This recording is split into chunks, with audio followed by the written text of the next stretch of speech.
WWEZC and their families are not allowed to participate in our contest. Thanks for participating and for listening to WHOW and WEZC. You're from Central Illinois, WHOW. Top of the morning. Thanks for being with us. I'm your host today, Seth Lawrence. The WHOW Morning Show streams to Facebook and YouTube, brought to you by Peterson Insurance, your Beacon Insurance agent in Clinton. My guest on the Zoom today, Lincoln Mayor Tracy Welch. Good morning, Mr. Mayor. How are you? I'm doing good. How are you? Doing good. Good to see you. Thanks for making time as always with us. And I know it's kind of a busy week there in Lincoln. I had my mom text me the other day. It's Electronic Recycling Week. And I know that is just probably gangbusters style popular there in Lincoln. How about that? Yeah. So I was out there Wednesday night helping out. We were there till 7:00 and steady flow of cars. I think by the end of the day, there was well over 300 people that had come through. So collectively, and that was just for that day. So collectively, we've already reached and or surpassed the numbers from the past 5 years. Wow. But we're still doing it today from 8 a.m. to 2 p.m. So if you've got stuff and you're in Lincoln, Logan County, bring it out. And let's get it into the hands of people who'll do something good with it. Tell me about that program a little bit. Like, do you have to partner with somebody? Is there a company that comes in and does this? Is there a cost for the city to put this on? What's all that look like, Mr. Mayor? Yeah, it's been a few minutes since I talked with our building and safety officer who helps maintain and run a lot of this, but we're partnered with a company from up north, and they come in, they bring us the totes, the pallets, we fill them up through our program, and then they bring in semis at a later point in time and pick all that up and take it back and recycle it. The cost of things is going up everywhere. I though believe we spent under $1,000 the last time we did this. But I'll have to get an accurate number from Mr. Woodhull later. Gotcha. Well, it's a great service. We were talking before we got started. It's so difficult to find places to take your electronics, your old TVs, your old computers, those computers that don't work, the laptops that may be outdated, the tablets that are outdated. I mean, gosh, it's like I said, it's so difficult to find somewhere to take those that it's just so that's so huge for the city of Lincoln. It really is. Yeah, we've seen laptops, a lot, well, not a lot, but several of the console TVs from the older days, CPAP machines, cell phones. I mean, we take a wide variety of things. We don't take microwaves. Those can actually go in your trash can, but we've taken a wide variety of things, and it is much better that we do it than people find those in the ditch, because if you were to take a single TV to like Springfield, there's a place down there that'll take them. It's $25 per TV. Wow. So if you just factor in the thousands of TVs that we have out there that are ready for recycling, it's a huge savings for our residents. No doubt. Well, and do you do it kind of the same time every year, or what's, will you do it next year? What's that look like? Well, we do it every year around Earth Day, and we hope to be able to do it next year. It's kind of hit or miss every year whether the program is still around. It's dependent on the people that run those companies that take those old recycled materials. So we'll continue doing it as long as we can. Lincoln Mayor Tracy Welch on the Zoom with us here for this morning. Mr. Mayor, I know that there's been some talk in the community about changes within the tourism and the city funding that and maybe even taking it on itself. What's going on here? Yeah, for many years, we have had a local organization called the Logan County Tourism Bureau. And the Bureau, they've had a mission of tourism-related activities for promotion of attractions here in our community. And there are some members of the council and in the community that would like to try a different approach and stand up a city department to run tourism and focus more on the city. And we'd still like to partner with the Logan County Tourism Bureau to assist them in supporting the outlying communities throughout the county. So those are the discussions that we've been having about it. The council did vote this week to retain our hotel motel tax funding so that we could operate our city program. But I went to a tourism meeting last night, and everybody's at the table trying to figure out how to make it work that meets the best needs of everybody. And so tough conversations, but good conversations, I would say. Yeah. I can't imagine this has been unanimously, universally well received. What has that been like from your perspective? Um, I would say that the feedback that I've received has been overwhelmingly in support of our approach to start up a city department. There Okay. are people that do have a difference of opinion. I think a lot of the difference of opinion comes simply from needing or wanting more time and taking, weeks, if not months, to work out the details. And with the Route 66 Centennial really right around the corner next year and some other factors, we just believe that we need to move at a little bit quicker of a pace. And so I think that's what has caused some of the frustration, I guess is a good way to say it. So Okay. Can you move at the pace you want to with the city taking it on, and again, this close to the centennial next year and all of those things? Like, is this a feasible path forward? In the time that you want to do this, I guess, is the question. yeah, I think it is, and that's why I pushed so hard to push this forward. I would say that there are still things to work out because you have an organization that's been running for decades. So obviously, there's assets involved, there's people involved, there's programs involved, and so all of that stuff has to be worked out. But on the city side, we've been talking with a gentleman. His name is Scott McCoy, and Scott is a former mayor of Pontiac, Illinois. Pontiac has a very robust Route 66 program. Scott is also working with the city of Atlanta, Illinois, and Atlanta has a very good program running right now. And so the intent of the city is to work with Mr. McCoy as a consultant, bring him in, help him kind of redefine some of our tourism programs, and then we'll see how that goes. It's not everything is going to require some tweaking along the way. We don't expect it to be perfect in the beginning. But we think we can do the city thing starting out while we work with our partners at the Logan County Tourism Bureau to make sure that we give them enough funding to continue to operate, to ensure that the attractions that are here, such as the mill and the world's largest covered wagon, those things stay here in Lincoln and Logan County because they are part of our history and our community and part of our tourism program. So I think it's doable. We'll just have to work through it. I don't know what the dollars are, but is there enough money coming in through that hotel motel tax for the city to sustain its own department? And what does that look like, I guess? Yeah, we get roughly $200,000 a year in hotel motel tax Okay. here in Lincoln, and that's generated by people staying in our local hotels here in town. And so we do have adequate funding. We believe that we can run a more lean and efficient program.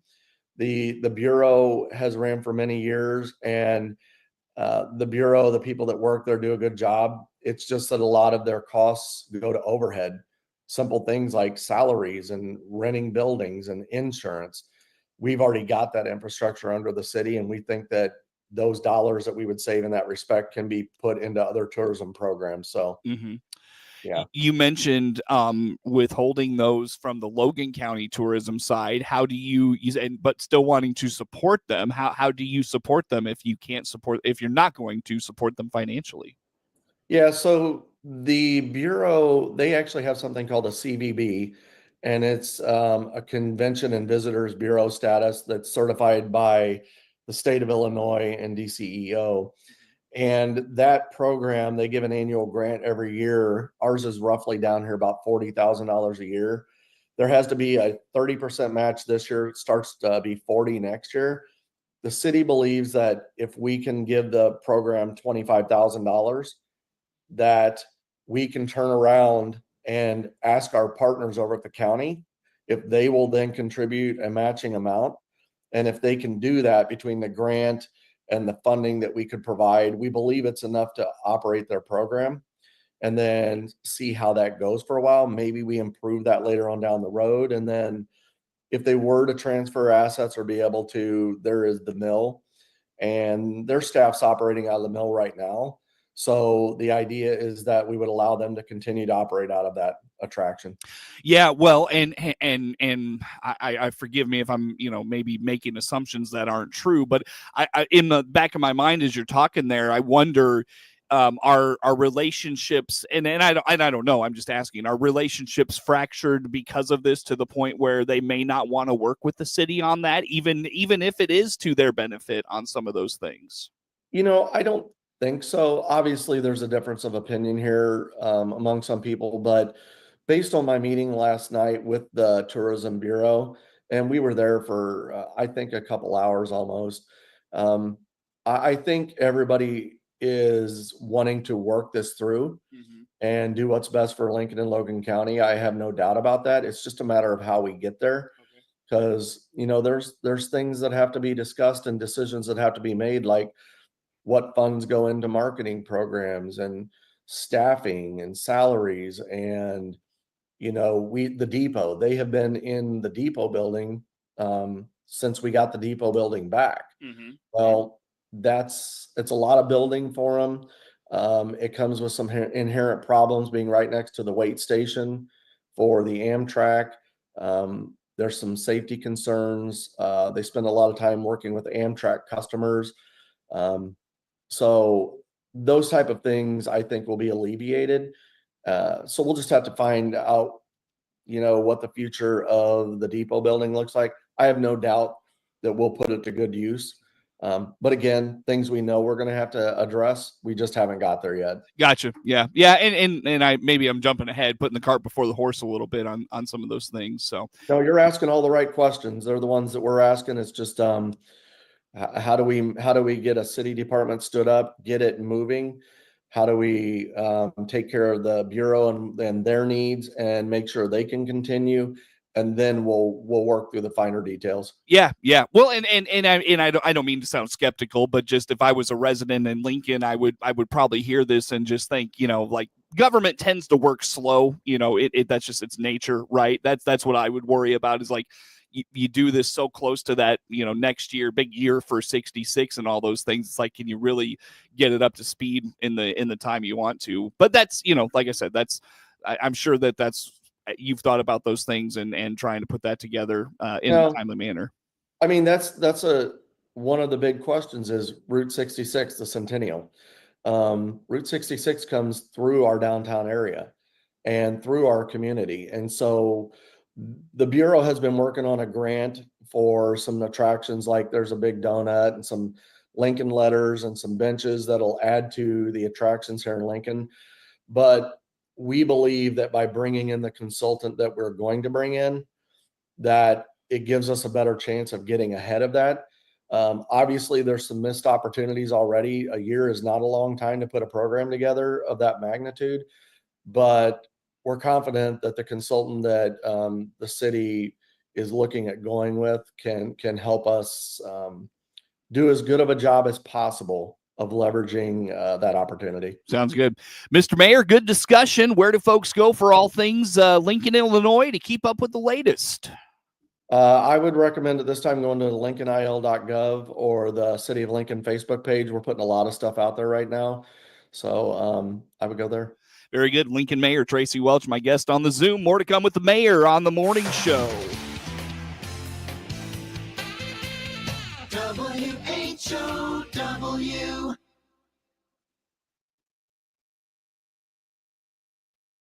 .org for details. Let's check the markets on the RFD Radio Network. I'm DeLaw's Yonke. And soybean futures pretty quiet here on a Friday. Corn's moved up a little bit. May up 3 1/4, 480.5.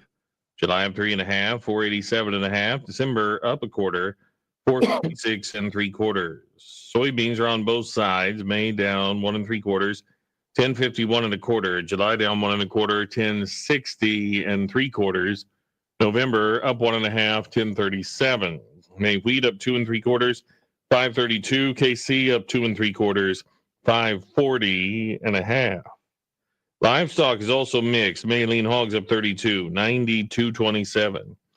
June live cattle down 45, 207.55. May feeders up 17, 289 and a quarter. Crude oil up 57 cents. This is the RFD Radio Network. Spring is in the air, so it's time to choose your new Silverado. This is Scott Baum from Baum Chevrolet Buick in Clinton. We have a good selection of new Silverados with springtime savings and special finance rates. Choose from regular cabs, double cabs, or crew cabs in gas or diesel. We're also allowing extra money for your trade on all new Silverados this month. Silverado, together let's drive. See all our inventory at baumchevybuick.com right from the start. If you've got allergies this season, we have relief. CEO Paul Skowron here from Warner Hospital and Health Services in Clinton. Come to our walk-in clinic inside our family medicine. No appointment, no problem. See our icon at DeWittDailyNews.com. DeWittDailyNews.com is the area's leading local news source 24 hours a day, 7 days a week. Get the latest local news, obituaries, police splatter, weather forecast, and more with no paywall. Head to DeWittDailyNews.com to get the local information you need to know. Your friend in Central Illinois, WHOW. Once again, good morning. Thanks for being with us. I'm your host today, Seth Lawrence. The WHOW Morning Show streams to Facebook and YouTube, brought to you by Peterson Insurance, your Pekin Insurance agent in Clinton. My guest on the Zoom today, Lincoln Mayor Tracy Welch. And Mr. Mayor, as we chat here for this morning, what else has been going on in the city, whether it's council stuff or otherwise? I know you've got some new council members coming on. Have they been sworn in yet? No, they have not. We did do an appointment for a vacancy in Ward 4, so we now have a gentleman named Stan Anderson on the council. Stan's done a really good job of getting in, getting acclimated, and he sat in on a few meetings. The new council member for Ward 3 will not be seated until May 5th. And then those of us that ran in that election will all be sworn in on that day too. Gotcha. Very good. So look forward to that shakeup there here in the early part of May. What else has the council been taking up? Have you been focused on anything or anything on your desk lately that's come your way? Well, one of the things that's on my radar, and I got to take care of that today as well, working on putting together a task force for the LDC property. So we've received notice, or I have through Senator Turner, that the state of Illinois is in fact, and we knew this, but this reaffirms that they are committed to moving forward with the remediation of that property and the other 4 properties that were budgeted for.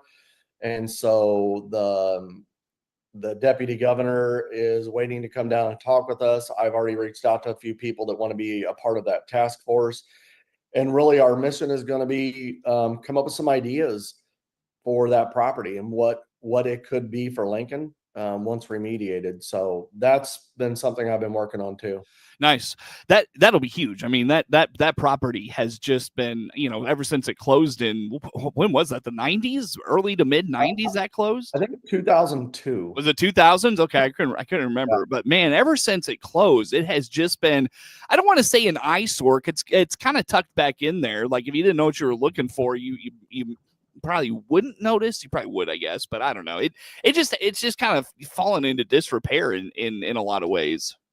Yeah, it really has. And I'm sure in the beginning it wasn't that bad, but it looks terrible. And I think that's why the state's moving forward. But ironically, I saw a letter that was sent to Senator Turner from Jacksonville and their task force that was put together. And when I was looking at the buildings in the Jacksonville letter, they put some photos in there. It reminded me of our property. Mm-hmm. And so they're seeing the exact same things we are. They use the word eyesore. They're saying a lot of the same things we are. So it tells me that the state's on the right track here. And again, appreciative that they saw this as a much needed opportunity to redevelop that for our community. Remind me what they're doing with it. They're putting in 500. They allocated $500 million. 300 million of that money is going to go towards remediating Lincoln, Jacksonville, I want to say Rockford maybe, but there's like 5 communities that have properties. Maybe Dwight's one of them. And they're basically going to give it a clean slate. They're going to clean down, take out those buildings that got asbestos and they're boarded up and those things that are a health and safety concern and not good. And it sounds like they're working with us to find something that we could put that property to good use once that is done. So will it be up to you then to find, like, to come up with something? Or well, those questions haven't really been answered up until now, but the fact that we have the deputy governor coming down and saying, we need you to put a task force together to tell us what you want on that property tells me that they want our input and they're going to work with us on that. So yeah, I think it's very promising. Well, you hope so at least, but yep. Yeah. I mean, why send you through all the trouble and the rigmarole if they're not going to do that? But I could see the state of Illinois do it. I mean, that's they've done stupider. You know what I mean? Yeah. I mean, government, like you said earlier, government moves at a slow pace, and it's not always what it seems to be. But I will say in this case, maybe I'm being a little naive here, but in this particular case, I trust all the signs say that I trust what the intention is here. Right. And until proven wrong, we're going to continue to work with them and move forward. And again, we talked in the last segment about pace. I'm happy to see that they're moving at a quick pace and bringing us along with them. Because in the past, with this, even with like Logan, the conversations with Logan, we haven't heard anything additional about Logan. So right. In some respects, we don't hear anything for a very long time. And then in other respects, we hear things quickly. So it's a good sign. Well, and to your point, like, yes, you have reason to maybe be skeptical, but at the same time, you also don't have good reason to not be skeptical. You know what I mean? So like, the trust can go until it's not there. You know what I mean? Yeah. And in talking with Representative Howder, it sounds like there'll be about an investment of approximately $70 million in that LDC property to get it remediated. So if the state of Illinois has made a commitment to put that kind of money into our community, then we're certainly going to be at the table talking with them. Right. Exactly. Yeah, definitely. That makes a lot of sense. Mr. Mayor, I look at the clock. Unfortunately, I got to let you go. What's the best way for folks to learn about all things Lincoln, Illinois? I would go to lincolnil.gov or the City of Lincoln, Illinois Facebook page. Sounds good. Mr. Mayor, always good to talk to you, my friend. Thanks for making time for us. Thanks. Have a great day. You do the same. Lincoln Mayor Tracy Welch, our guest on the Zoom today. The morning show streams to Facebook and YouTube. Brought to you by Peterson Insurance, your Pekin Insurance agent in Clinton. You can check out Facebook and YouTube for replays of our morning shows as well. And, of course, we stream live online all the time at DeWittDailyNews.com. Network news comes your way now.